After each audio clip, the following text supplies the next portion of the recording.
Pagsasanay sa paggawa naman ng mga produkto mula sa mga patapon na nyog isinagawa po sa bayan ng Calasiao.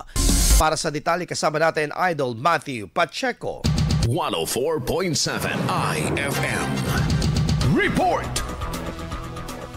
Isinagawa sa bayan ng Calasiao mula 28 hanggang nitong 30 ng Setyembre ang isang pagsasanay hinggil sa paglikha ng mga produktong kapaki-pakinabang mula sa mga patapon na bahagi ng nyoga. Ayon kay Dr. Gerald Kinit, ang may-ari ng Kinit School of Science, Agriculture, Trade and Arts Incorporated, layunin ng aktibidad na matulungan ang mga kabataan at magsasaka na magkaroon ng dagdag na pagkakakitaan sa pamamagitan ng makabagong paraan ng paggamit ng nyoga. Very lucrative po ito na magiging opportunity po nila dahil yun nga po, price cost lang po is makukuha mo lang po dyan sa paligid.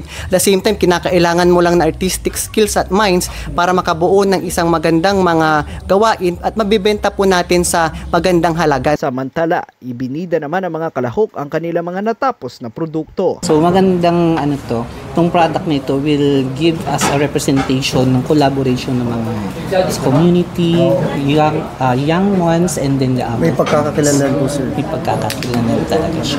Sa naturang aktibidad, ipinakilala rin sa mga kalahok ang paggawa ng organic fertilizer o yung mokusako bilang isa pang alternatibong pagkakakitaan. Una po, yung pagbabawas natin ng basura.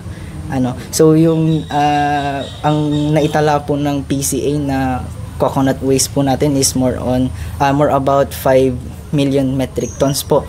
So nakakatulong po ito sa ating mga coconut farmers.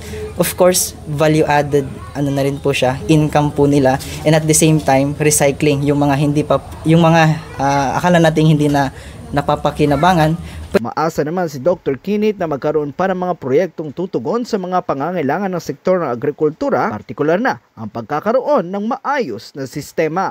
Sa kinakarap po natin ngayon na problema po sa ating agrikultura, siguro ang kabataan nga po ay ang pag-asa ng bayan at pag-asa din po ng agrikultura. Kaya po samahan niyo po kami, meron po mga grupo na samahan na nagtataguyod at lilinang po sa kakayahan po ng mga kabataan sa agrikultura. Kasama mo mula rito sa IFM Dagupan, ito si Idol Matthew Pacheco, Tatak IFM.